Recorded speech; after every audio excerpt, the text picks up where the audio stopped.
2007 à l'occasion d'un comité interministériel. Donc on a une forme d'association assez particulière parce qu'effectivement elle a cette légitimité interministérielle. Et donc on a été créé, on s'est structuré en association afin d'aider, d'accompagner les territoires dans leurs projets transfrontaliers dans le cadre de l'intégration européenne et transfrontalière.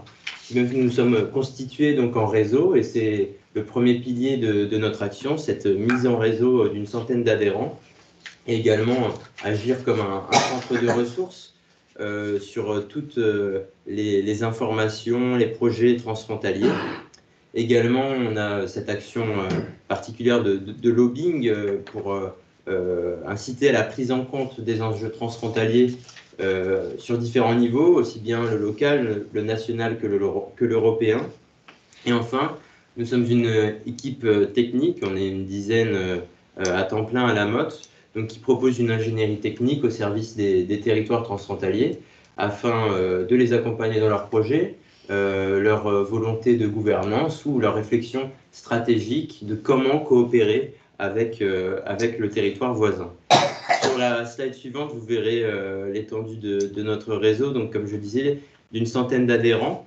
La particularité, c'est qu'on a à la fois des adhérents qui sont purement français, aussi des adhérents étrangers et également des structures transfrontalières type Groupement européen de coopération territoriale.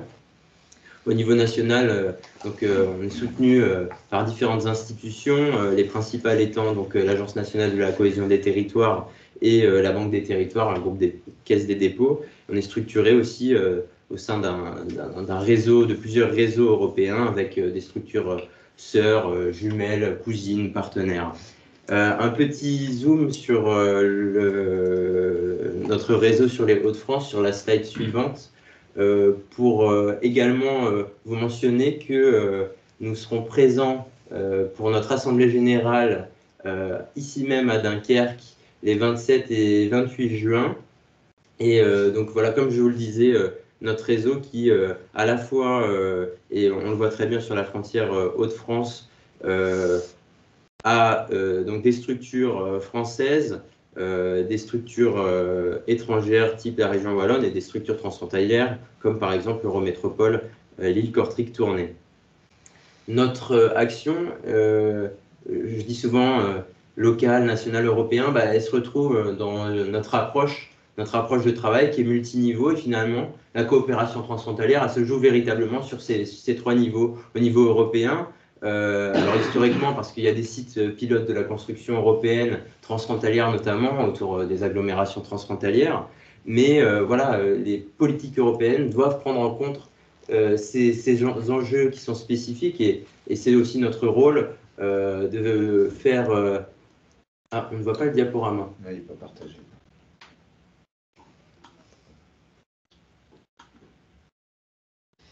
Alors, on va juste revoir le diaporama.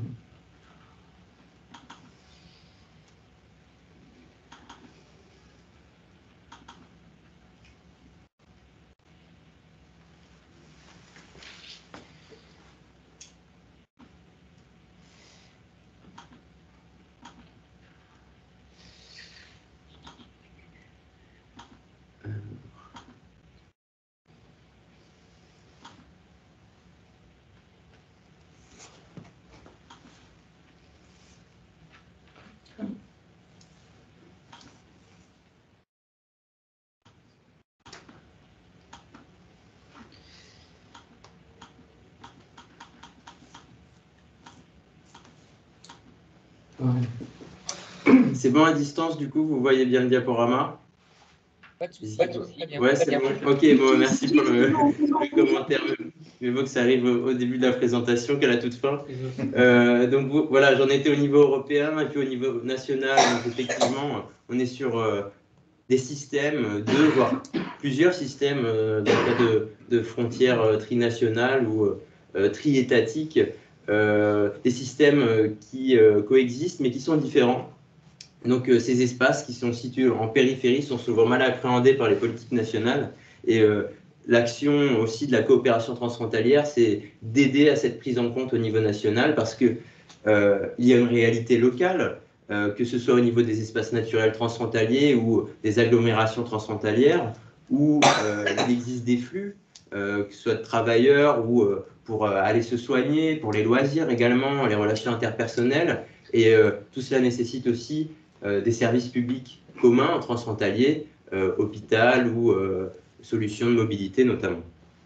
Donc ce triptyque européen, national, local, je vais le garder là pour la suite de la présentation, avec d'abord vous présenter, peut-être vous rappeler le cadre général de la coopération transfrontalière dans l'Union européenne, puis plus spécifiquement sur la frontière franco-belge, comment elle s'organise, et enfin plutôt un aspect actualité sur les défis pour les acteurs le long de la frontière Hauts-de-France, donc un local régional. Et puis Nathalie Legros présentera un point hyper local, en l'occurrence pour le GECT.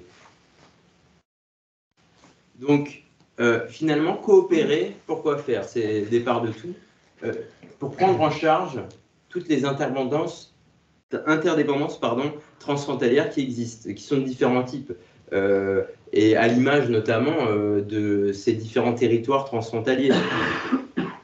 Il y a des interdépendances en matière économique et sociale, donc je disais, pour aller travailler le marché de l'emploi, la question de la consommation également, notamment quand il y a des différences de prix entre les pays, les questions relationnelles, familiales et interpersonnelles, ou flux économiques et logistiques, mais également en matière environnementale, à l'image, donc c'est tous les territoires coloriés en vert en fait sur la carte, les espaces naturels transfrontaliers, où effectivement on a la continuité au niveau de la biodiversité, des paysages, c'est le cas notamment sur les massifs montagneux situés aux frontières de la France, les questions de gestion de pollution de l'air, de prise en charge des risques naturels et industriels, quelque chose qui doit vous parler ici, et puis également en matière politique et culturelle, je l'ai dit tout à l'heure, on a des systèmes distincts, comment on crée cette cohésion sur un territoire transfrontalier où finalement la frontière, parfois les personnes ne les connaissent pas parce qu'elles vivent dans le transfrontalier, c'est un bassin de vie transfrontalier. Et donc, in fine, comment pouvoir prendre des décisions politiques conjointes, cohérentes, en commun. Ces interdépendances transfrontalières, elles sont aussi chiffrables, entre guillemets, vous verrez sur la slide suivante. Finalement, les territoires transfrontaliers représentent environ 40% du territoire européen, c'est 37 agglomérations transfrontalières en Europe, dont justement l'agglomération de Dunkerque et Flandre occidentale, et 20 000 km de frontières internes à l'Union européenne, peut-être à ajuster parce que la carte prenait encore en compte le Royaume-Uni. En tout cas, c'est un Européen sur 3 qui vit dans un espace frontalier et plus de 2 millions de travailleurs frontaliers dans l'Union européenne. Plus de 2 millions de travailleurs frontaliers, sachant qu'au niveau français, c'est près de 500 000 travailleurs frontaliers qui traversent chaque jour la frontière. Enfin, maintenant, il y a le télétravail sur certaines frontières qui est possible, mais donc quasiment un quart en fait, des travailleurs frontaliers européens sont français, dont 200 000 uniquement vers Genève ou Luxembourg. On voit donc sur la slide suivante les différents flux, avec quand même des flux notables vers la Belgique, environ 40 000, même si c'est plus concentré sur certaines provinces.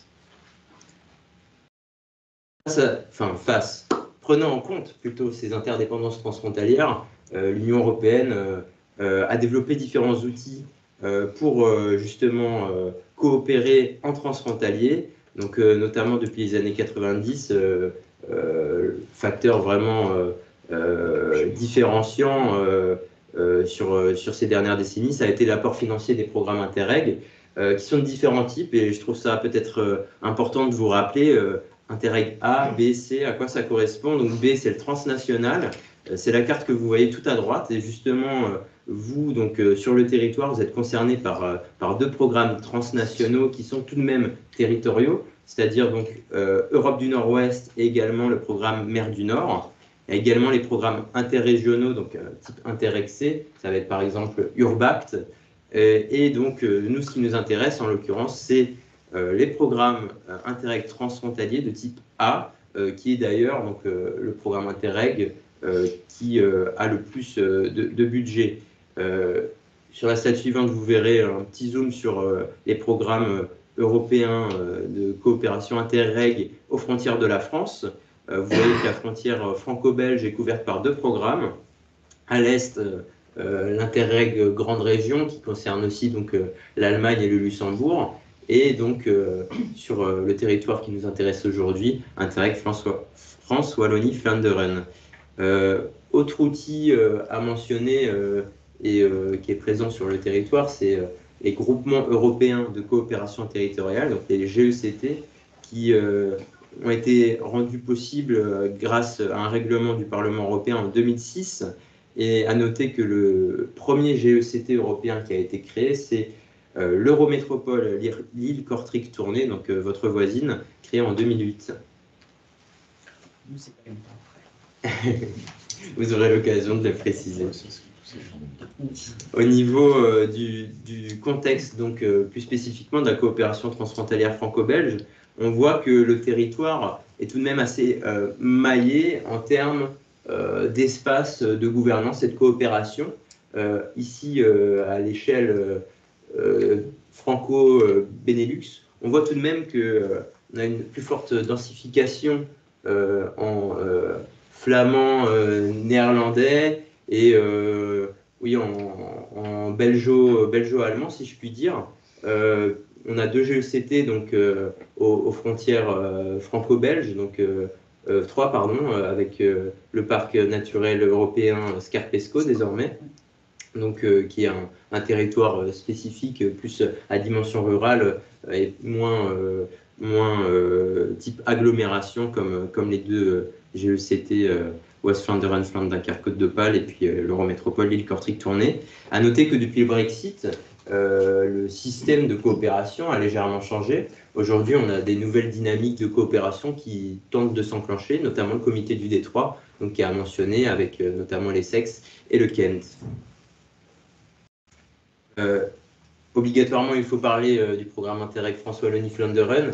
Bon, je sais que vous en avez parlé hier, donc, mais à noter que c'est un programme qui est quand même assez conséquent et puis qui a vu son enveloppe augmenter comparativement à la période de programmation 2014-2020. Donc, différentes priorités, 5 priorités qui sont assez classiques hein, dans tous les cas, dans tous les programmes Interreg. Question de la croissance, relance de l'activité économique, d'adaptation aux risques liés au changement climatique, question de mobilité et également de connectivité, si je puis dire, de cohésion sanitaire, sociale, questions culturelles et touristiques, et puis également la dernière priorité qui concerne un peu plus les enjeux de gouvernance et d'obstacles. On y reviendra. Alors c'est vrai que Interreg, parfois c'est une grosse machine, et aujourd'hui émergent d'autres possibilités de participer au programme Interreg, notamment les micro-projets. Et je crois que je ne vais pas en dire grand-chose puisque vous avez une journée dédiée à ça. À noter que c'est des projets qui sont moins demandeurs en administratif, cofinancés à 100% dans la limite de 50 000 €. Donc ça peut être très intéressant sur notamment les thématiques culturelles, événementielles notamment. Actualité européenne, la présidence belge du Conseil de l'Union européenne. Forcément, donc, on est sur ce premier semestre 2024. À noter, date importante, le 10e sommet européen des villes et des régions organisé par le Comité européen des régions qui se tiendra à Mons, pas à Bruxelles. Des priorités ont été fixées. Parmi celles-ci, aucune n'est spécifiquement liée à la coopération transfrontalière, bien qu'on ait protéger les individus et les frontières, c'est la dimension plus frontière extérieure et révision du code Schengen. Mais le transfrontalier, en tant qu'enjeu transversal, a sa place dans toutes les priorités et c'est vraiment l'occasion de pousser des idées, des projets lors de ce semestre de présidence belge du Conseil de l'Union européenne. Petite actualité spécifique liée à la mission opérationnelle transfrontalière. Nous allons être référent, si je puis dire. On est dans le comité directeur d'un appel à action pilote européen sur donc 2 enjeux. La planification transfrontalière en matière d'aménagement du territoire d'une part, et d'autre part la question de plans transfrontalier de préparation et de gestion en cas d'urgence, de crise transfrontalière. 10 territoires transfrontaliers à l'échelle de l'Europe seront sélectionnés pour chacun de ces sujets, donc Spatial Planning et Crisis Management. On encourage vivement des candidatures sur les frontières françaises afin d'avoir des sites pilotes qui puissent notamment bénéficier donc, de financement pour mener des études sur ces deux sujets. En l'occurrence, peut-être que la question des crises, des situations d'urgence pourrait être tout à fait pertinente sur le territoire, notamment en lien avec les risques naturels. En tout cas, l'appel à candidature est publié au premier semestre de cette année, donc on vous tiendra bien évidemment plus informé sur ces questions-là, et puis on peut en discuter tout à l'heure également. Pour finir et conclure avec un point de vue peut-être plus territorial sur les défis aujourd'hui actuels le long de la frontière dans les Hauts-de-France. Alors pour vous présenter ces défis, en fait nous on se base sur nos remontées du réseau. On fait chaque année une sorte de tour de France de notre réseau, les rencontres territoriales qui ont eu lieu donc, pour la frontière Hauts-de-France à Lille en décembre dernier, et puis l'année d'avant, je crois que c'était à Hazebrouck, donc non loin d'ici. Donc voilà les enjeux soulevés par les acteurs transfrontaliers de notre réseau qui sont listés donc, sur la droite. Le premier, la question des ressources, des biens communs, des communs en général. Notamment, on a la structuration de différents espaces naturels transfrontaliers, le parc naturel européen Plaine Scarpesco qui s'est constitué en GECT. On a de nombreux parcs naturels situés aux frontières entre la France et la Belgique, de l'Est à l'Ouest, bon, pas jusqu'à Dunkerque, mais tout de même, il y a des enjeux sur les biens communs, notamment, comment ne pas mentionner la gestion de l'eau, au vu des actualités, et puis également des projets qui ont été réalisés. Je pense au projet Majto, donc de limitation des risques d'inondation à la frontière franco-belge, qui a permis d'investir dans des infrastructures qui ont été utilisées dernièrement. Mais comment aller plus loin sur la gestion véritablement transfrontalière de ces risques et de la gestion de l'eau? C'est la même question. Alors là, je vous ai mis une petite carte d'un projet très intéressant, plus lié à l'observation qu'à l'action en investissement. C'est un projet qui a lieu sur le Val de Sambre, en transfrontalier. Donc, comment territorialiser une trame verte et bleue en transfrontalier, un projet donc, qui peut vous inspirer. Mais ce que je voulais mentionner, c'était les énergies renouvelables. Tout comme la gestion de l'eau sur le territoire, forcément, ça va vous faire écho. Que ce soit sur le développement de l'éolien offshore avec le projet au large de Dunkerque, qui nécessite aussi une certaine dimension participative et une consultation du versant voisin. On sait que c'est des sujets liés à des tensions, et donc véritablement pour créer un projet à l'impact transfrontalier, il faut aussi le penser dans cette dimension consultation. D'autres projets également liés notamment à la présence des grands ports à grand tonnage, donc les questions énergétiques liées à l'hydrogène en transfrontalier, avec peut-être la constitution de réseaux d'hydrogène en lien avec le Benelux. Donc tout ça, ce sont des sujets d'importance en lien avec les ressources et les biens communs. Également, sujet transversal, grand projet finalement, le canal Seine-Nord-Europe, qui pose des questions sur la gestion des biens communs, hein, on est sur de l'eau, sur le développement économique, grand pourvoyeur d'emplois, également transfrontalier sans doute pour ce projet, et puis question de mobilité, et on va y venir, que ce soit donc sur l'aspect fret par canal ici, ou là je vous présente également donc, la question de mobilité ferroviaire qui traite à la fois donc, sur la slide suivante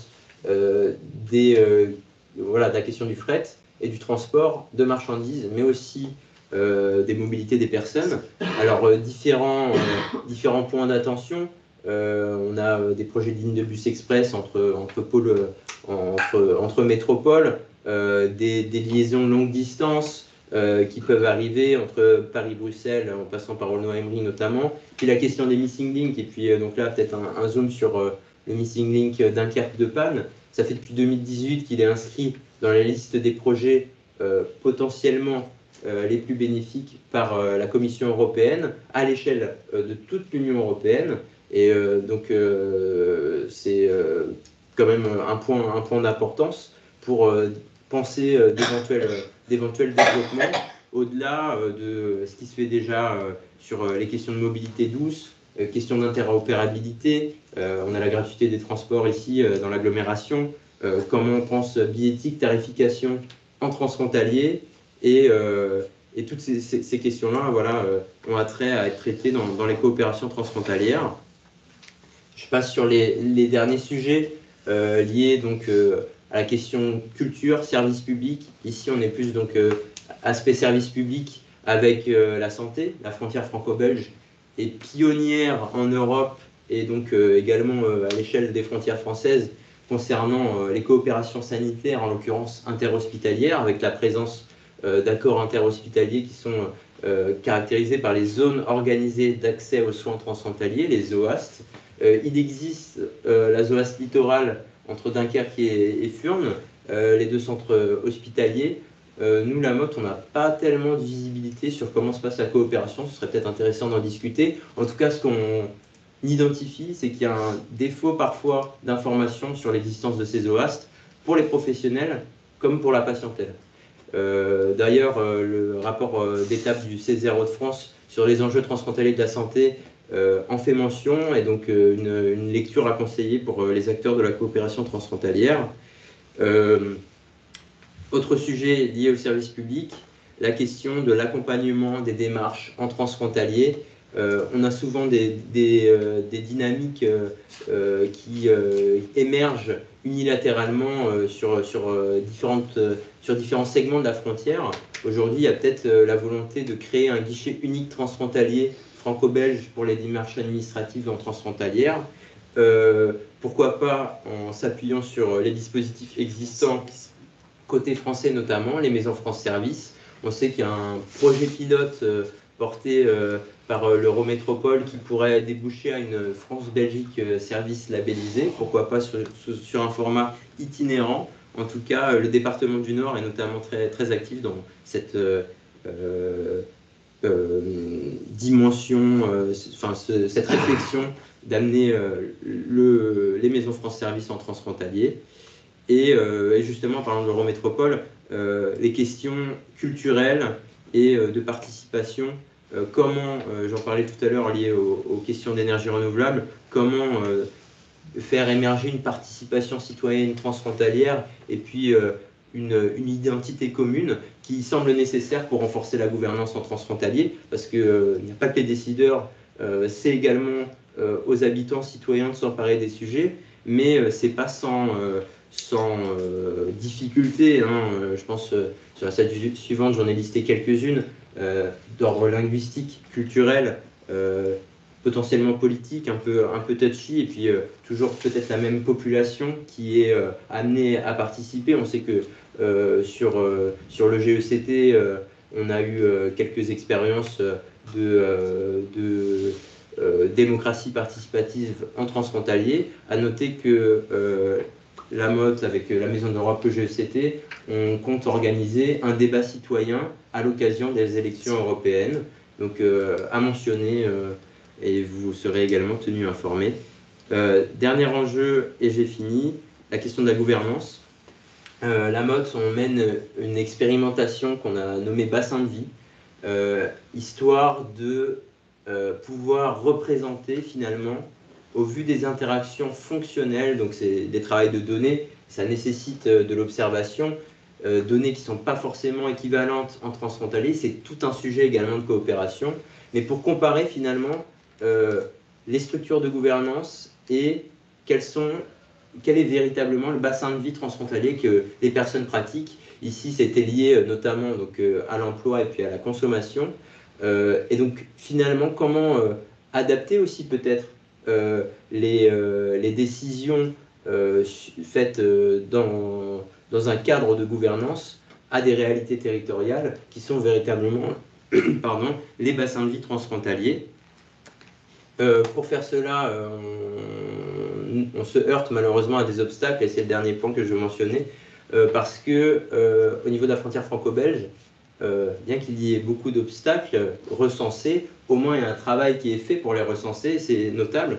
Depuis 2007, il y a eu un rapport de travail parlementaire franco-belge. La MOT, nous, on avait pu actualiser ces travaux, et aujourd'hui, le programme Interreg France Wallonie-Flandre porte un projet d'observatoire franco-belge sur les obstacles transfrontaliers. C'est vraiment un projet stratégique sur la résolution des obstacles juridiques, administratifs, réglementaires en transfrontalier. C'est un projet qui va durer tout au long de la programmation.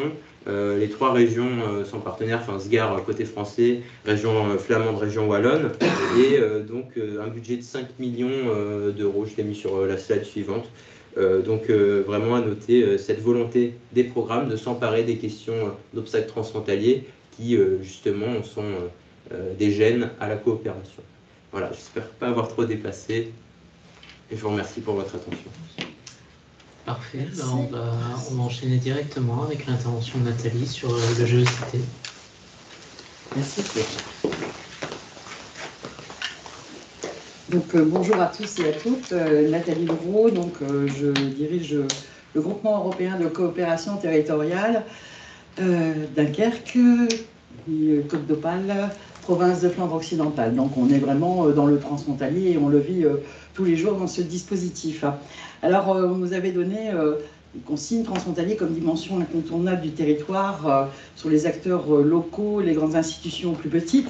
Et comme il y a eu au niveau de la MOT une présentation plus globale, moi je vais ramener sur le GECT ce que nous faisons, ce que nous savons faire et ce que nous ferons. Voilà. D'abord, le GECT, et notre collègue de la MOT l'a indiqué, c'est un outil européen qui permet la mise en œuvre d'actions de chaque côté d'une frontière. Ici, sur notre territoire de vie, il y en a un qui existe depuis 2009. Alors, les collègues de Lille, ils sont nés en 2008, nous sommes nés en 2000. Mais nous avions une plateforme qui, auparavant, en fait, commençait à réfléchir justement à la mise en place d'un groupement européen de coopération territoriale. Donc, on est sur la zone de Dunkerque, de la province et de la Côte d'Opale. Ce GECT est aujourd'hui présidé par un président français qui est donc M. Patrice Vergrit, président de la communauté urbaine, et le coprésident belge, parce qu'il y a toujours un pendant du côté belge, c'est M. Peter Rose, qui est également maire de Furnes. Voilà. Il y a également Mme Christine Gillox, qui est vice-présidente à la communauté urbaine en charge du transfrontalier, qui intervient sur le GECT en partenariat avec M. Peter Rose pour toutes les choses à mettre en œuvre et toutes les réunions qui peuvent se dérouler, notamment les assemblées. Concernant les GECT, il en existe 79 en fait implantés dans tous les pays de l'Union européenne. Tu as présenté une carte tout à l'heure en fait des zones qu'on pourrait retrouver. Et donc l'objectif premier, c'est de définir des stratégies, des programmes d'action qui peuvent répondre aux besoins des habitants. Alors, comme tu l'as dit aussi tout à l'heure, c'est pas toujours facile de répondre aux besoins des habitants. Il faut être sur plusieurs niveaux à la fois et à un moment donné, pouvoir les attirer à nous. Alors, je vous ai mis aussi la carte qu'on connaît, hein, elle est aussi duplicable sur le site du GECT, qui est la zone d'intervention ici la plus large qu'on peut avoir, et la zone de coopération en fait un peu plus resserrée sur ce qu'on appelle la zone du Westhoek, qui nous permet de pouvoir collaborer sans avoir de très grandes distances à faire. C'est ce qu'on a remarqué hier, travailler au niveau européen, c'est fort bien. Quand on veut faire de la coopération, on se dit « Ah, je vais faire de la coopération avec des pays un peu plus éloignés comme de mon territoire », donc ça a un côté un peu exotique. Mais coopérer aussi tout de suite à côté de sa frontière, ça permet de pouvoir faire les choses en une journée, en une demi-journée, de pouvoir rencontrer ses partenaires aussi rapidement. Et tout ça est appréciable en fait de pouvoir le faire. Les partenaires du GECT, donc ici, chaque partenaire, on a le pendant du côté français et du côté belge en fait. Donc on a l'État français qui est représenté par la préfecture et la sous-préfecture, l'État belge aussi, la région de France, le Landsoverheid qui est l'équivalent en fait je ne sais même pas comment le dire en équivalence, mais c'est une représentation en fait au niveau de la Belgique, le département du Nord, la province aussi, la communauté urbaine, la communauté commune des Hauts-de-Flandre, la WVI, le syndicat mixte Flandre-Lys et la LUR. Chacun des membres partenaires du GECT contribue au budget du GECT en fait et permet de pouvoir mettre en œuvre un certain nombre d'actions définies par un plan annuel d'activité. Alors la plus-value apportée par un GECT, en tout cas, c'est être une force de proposition, ne pas faire à la place d'eux, mais bien accompagner en fait des porteurs de projets sur un territoire donné et apporter une touche transfrontalière en fait à des projets qui pourraient avoir qu'une dimension locale ou qui pourraient ne se contenter que d'une dimension locale. Le fait de pouvoir les accompagner pour pouvoir apporter une plus-value transfrontalière leur permet d'avoir une ouverture aussi sur la mise en œuvre. Et ça, c'est le rôle et le cœur de métier en fait du GECT. Alors j'ai repris ce que nous nous sommes donné comme plan de travail pour l'année 2024, qui n'est pas très vieux, hein. La semaine dernière, nous étions en assemblée à La Panne, en fait, et tout ça a été défini par les membres.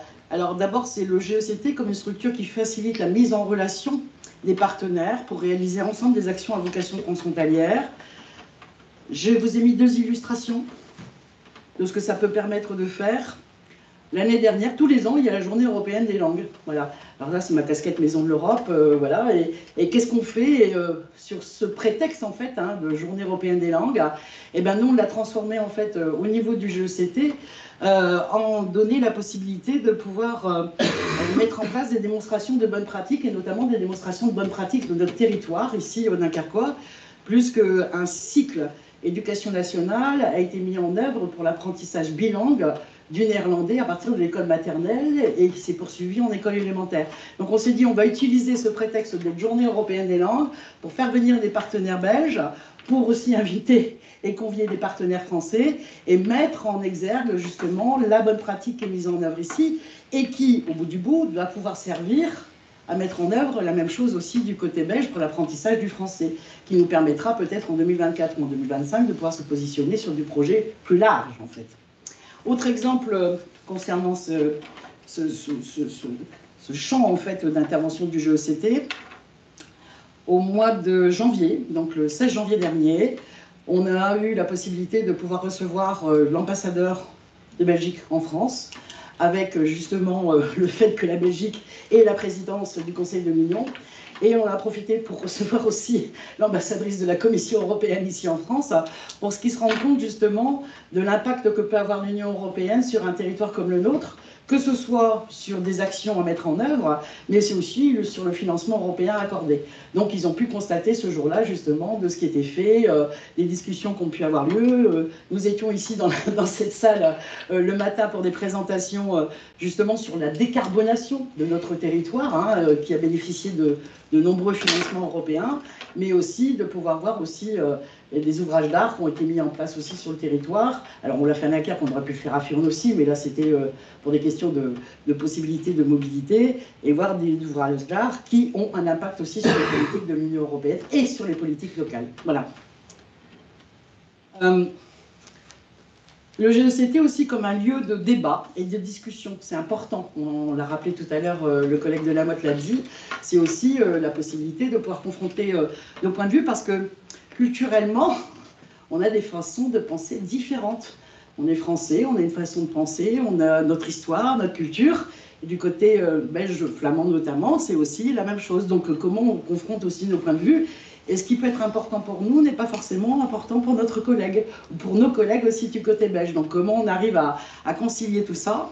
Et donc de ce fait-là, on s'est dit qu'il était important, et suite à l'évaluation qui avait été pratiquée au GECT, de mettre en œuvre des groupes de travail sur des thématiques qui forcément impactent nos territoires. Alors on a un groupe O, avec un X, parce que c'est les eaux, et donc ça peut être l'eau de pluie, ça peut être l'eau industrielle, chère au cœur du président de la GUR, ça peut être l'eau de ruissellement, ça peut être l'eau potable, enfin voilà, c'est toutes les eaux possibles et imaginables, et comment au niveau transfrontalier, on arrive à coopérer, collaborer en fait avec nos collègues, Alors, il y a déjà eu aussi l'actualité, qui a été celle qu'on a vécue au mois d'octobre et novembre dernier, qui fait que du côté belge, l'Isère a débordé et qu'ils ont mis en place un moratoire, en fait, avec une task force.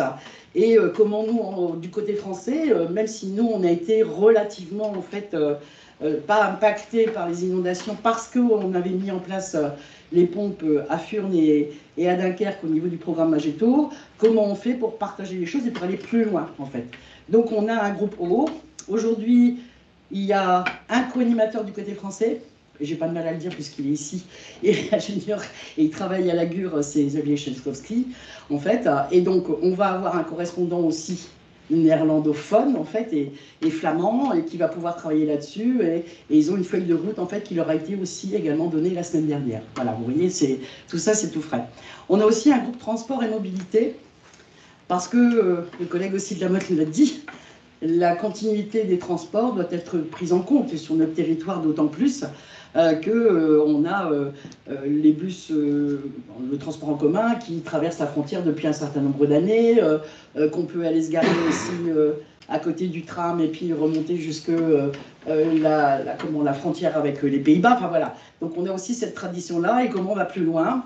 Donc il y a eu un projet qui s'appelle Transmobile où il y a une carte justement des connexions qui a été mise en place, mais on doit encore aller plus loin parce que nos collègues belges aussi sont très pragmatiques, ouvrent une ligne de bus et la testent tout de suite. Et s'il n'y a pas assez de clients, ils la ferment. Nous, non, parce qu'on n'a pas, c'est parce qu'on n'est pas sur cette démarche-là. Donc, comment on fait aussi évoluer les choses et comment on mène aussi les études qui permettront de pouvoir continuer à ouvrir ces lignes de bus. Là aussi, on a un collègue ici de la Gure qui est Guillaume Dubrul, qui est le correspondant en fait pour le GECT pour animer en fait ce groupe de travail, et il a un correspondant aussi du côté belge pour pouvoir le faire et travailler sur leur feuille de route. Ça, c'était les groupes de travail qu'on a ouverts en 2023. Pour 2024, on va ouvrir un groupe éducation, culture et langue, voilà, pour essayer d'accompagner un peu les actions éducatives novatrices qu'on a déjà un peu repérées, bien sûr, de chaque côté de la frontière, parce qu'il y a déjà eu aussi des choses qui se sont mises en œuvre. Notamment, il y a un projet qui s'appelle TIL avec la ville d'Onscott et la ville de Furnes sur l'apprentissage du néerlandais chez les petits-enfants. Voilà, donc il y a des initiatives qui sont prises sur le territoire aussi, que ce soit dans l'éducation et dans l'enseignement, comme je l'ai dit tout à l'heure, mais aussi parce que nous, à la Maison de l'Europe, on fait de l'apprentissage du néerlandais et de la culture néerlandaise dans le cadre des temps périscolaires, ce qui nous fait aujourd'hui travailler avec 15 communes de l'agglomération. Voilà, donc il y a des initiatives qui sont prises et comment on va essayer de pouvoir les mettre en avant au niveau transfrontalier et de voir un petit peu comment on peut valoriser tout ça. Et puis, un autre groupe aussi qu'on a lancé fin 2023, pardon, je vais y arriver, le groupe santé, parce que aussi, vous en avez parlé tout à l'heure,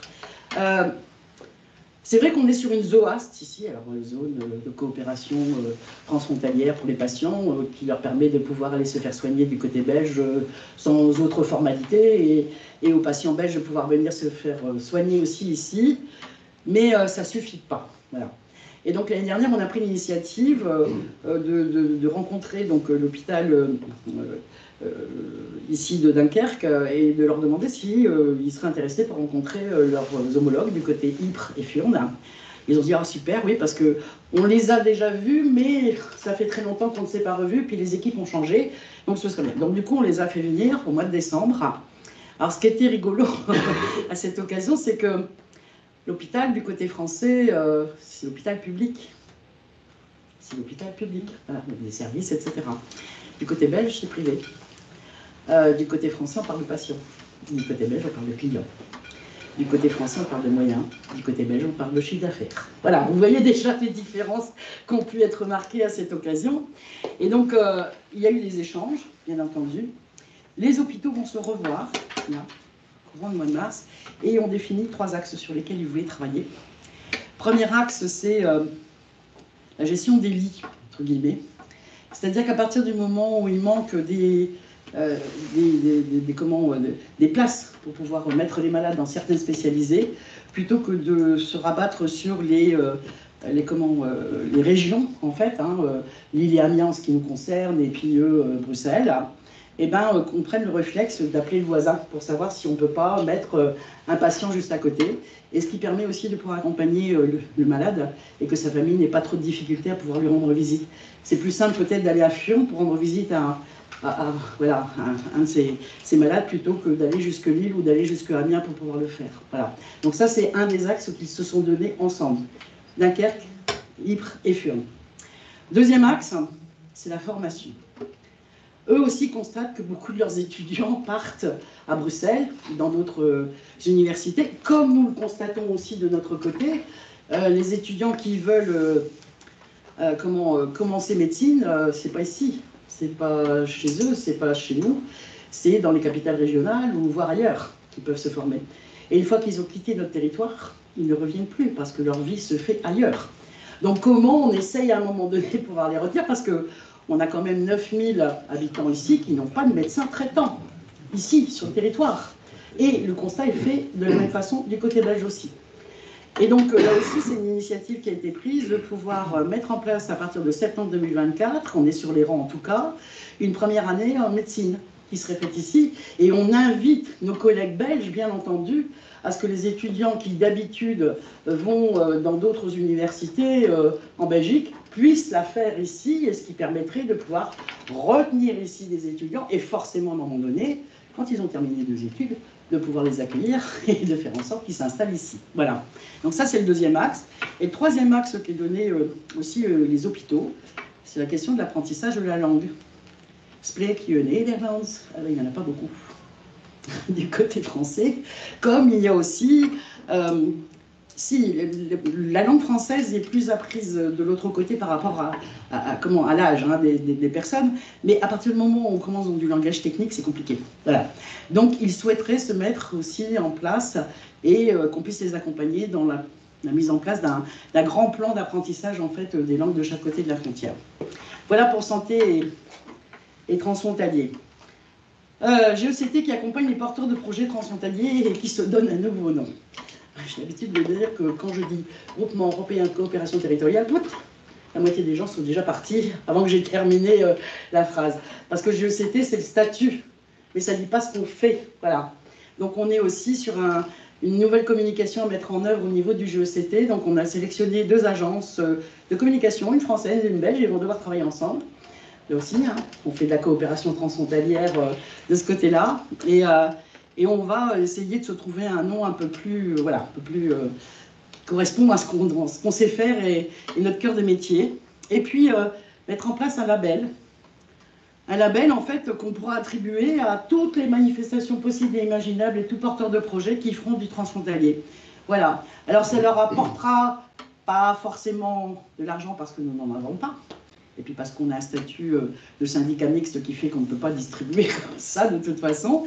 Mais on essaiera de rendre plus visible, plus lisible en fait les manifestations qui seront mises en place pour les porteurs de projets ou les projets qui seraient portés au niveau transfrontalier.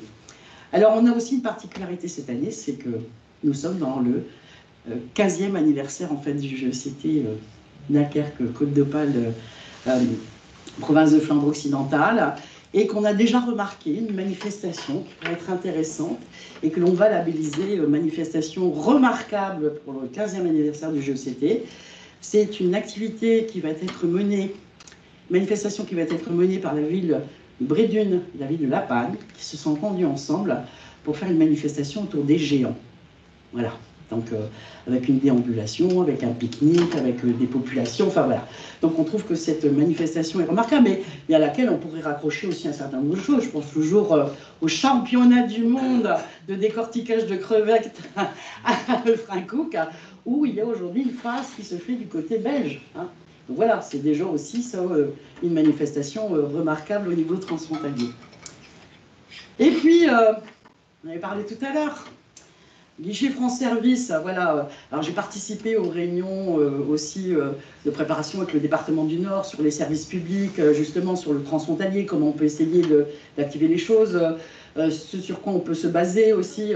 Il y a France Service, en effet, qui existe du côté français. Il n'y a pas l'équivalent du côté belge, mais il y a d'autres organisations. Donc, comment on peut travailler là-dessus? Alors, c'est vrai que nos collègues de Lille se sont emparés du sujet, mais on le partage aussi avec eux et qu'il y aura une visite d'études qui sera organisée aussi à Metz avec quelques élus et techniciens, justement, sur ce sujet-là, parce qu'on a la chance d'avoir un France Service à Brédune et d'en avoir un autre aussi à Onscott, qui sont déjà sur les questions transfrontalières. Elles ne sont pas formalisées, mais en tout cas, elles le sont. Donc comment aussi on fait en sorte que ces lieux soient des lieux repérés en fait comme des guichets d'information pour les citoyens, que ce soit des questions de retraite, de mobilité, de je sais pas quoi, hein, ça peut être divers et varié. Voilà pour le GECT au niveau local. En même temps, je vous ai présenté qui nous étions et ce que nous faisions, mais comment on ramène ça aussi à des projets issus de territoire. Donc vous avez petite équipe. Donc Yeroun, qui est notre animateur développeur de territoire transfrontalier, il est en ligne avec nous, je l'ai vu tout à l'heure. Hélène Notbar, chargée de la communication, moi-même. Et puis notre site internet, il va y avoir aussi, en plus de la communication cette année, page Facebook, ce qu'on n'a pas, une page Instagram, ce qui n'existe pas non plus au GECT, mais aussi une infolettre interne et externe aussi, où les choses de façon régulière seront adressées aux gens qui nous auront laissé leurs coordonnées. Merci pour votre attention, je reste à votre disposition. Merci.